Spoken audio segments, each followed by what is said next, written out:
ರಾಜಕೀಯ ವ್ಯವಸ್ಥೆ ಸರಿ ಇಲ್ಲ, ಜನರು ಸರಿ ಇಲ್ಲ, ಈ ಸಿಸ್ಟಮೇ ಸರಿ ಇಲ್ಲ, ದೇಶ ಬದಲೇ ಆಗಲ್ಲ ಅನ್ಕೊಂಡಿಲ್ಲ. ನಾವೆಲ್ಲ ಅದೇ ಸಿಸ್ಟಮ್ ಅಲ್ಲಿ ಬದುಕ್ತಾ ಇದ್ದೀವಿ. ಬಟ್ ಒಂದು ಪಾರ್ಟಿ, ಪ್ರಜಾಕೀಯ ಅನ್ನೋ ಪಾರ್ಟಿ, ನಾನು ಬದಲು ಮಾಡಲ್ಲ, ಈ ಸಿಸ್ಟಮ್ ಬದಲು ಮಾಡಲ್ಲ, ನೀವು ಬದಲು ಮಾಡ್ತೀರಾ ಅಂತ. ಹೌದು, ಅಂದ್ರೆ ಎಷ್ಟು ಸಿಂಪಲ್ ಅಂದ್ರೆ, ನನ್ನ ಏರಿಯಾಗೆ ಏನ್ ಬೇಕು ಅಂತ ನನಗೆ ಗೊತ್ತಿದೆ, ನನ್ನ ರಾಜ ಅದನ್ನ ಮಾಡಿಸೋಕೆ ಒಬ್ಬ ಆಯ್ಕೆ ಮಾಡಿ ನಾನು ಕಳಿಸಿ ಅವನ ಕೈಯಲ್ಲಿ ಮಾಡಿದ್ರೆ ನನ್ನ ರಾಜ. ಆಟೋಮೆಟಿಕ್ ಆಗಿ ನಾನು ಅವೆಲ್ಲ ಮಾಡಿದ್ರೆ ನನ್ನ ದೇಶ ಬೆಳೆಯುತ್ತೆ. ಸೊ ದೇಶದಲ್ಲಿರೋ ದೊಡ್ಡ ರಾಜ. ಇಷ್ಟು ಒಳ್ಳೆ ಬೆನಿಫಿಟ್ಸ್ ಇರ್ಬೇಕಾದ್ರೆ ಜನ ಯಾಕೆ ಪ್ರಜಾಕೀಯ ಕೋಟ್ ಆಗ್ತಿಲ್ಲ ಗೊತ್ತಿಲ್ಲ. ಒಂದು ನಾವು ಲೇಜಿ ಫೆಲೋಸ, ಇಲ್ಲ ನಮ್ಗೆ ಜವಾಬ್ದಾರಿ ತಗೊಳಕ್ ಇಷ್ಟ ಇಲ್ವಾ, ಇಲ್ಲ ಅಂದ್ರೆ ಈ ನಾರ್ಮಲ್ ಮಂತ್ರ ಓಡಿಸ್ರಲ್ಲಿ ಪೊಲಿಟಿಕಲ್ ಪಾರ್ಟಿಗಳೇನು ಈ ಜನರಿಗೆ ಎಜುಕೇಶನ್, ಊಟ, ಹೆಲ್ತ್ ಕೇರ್ ಕೊಟ್ಬಿಟ್ರೆ ನಮ್ಮನ್ನೇ ಮರ್ತ್ಬಿಡ್ತಾರೆ ಅಂತ.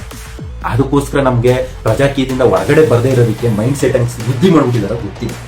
ನೀವೇ ಡಿಸೈಡ್ ಮಾಡಿ. ನಾವೊಂದು ಪ್ರಜಾಕೀಯ ಓಟ್ ಹಾಕೋದು ಯಾಕೆ ಅಂದ್ರೆ ನಾನು ಈ ಸರ್ ನೋಡಿ ಓಟ್ ಹಾಕ್ತೀನಿ, ನನಗೆ ಚಂದ ಅನಿಸ್ತಿದೆ, ನಾನು ಜವಾಬ್ದಾರಿ ತಗೋತೀನಿ ಅಂತಿದೆ, ಅದಕ್ಕೆ ಓಟ್ ಹಾಕ್ತೀನಿ. ಬಾಯ್.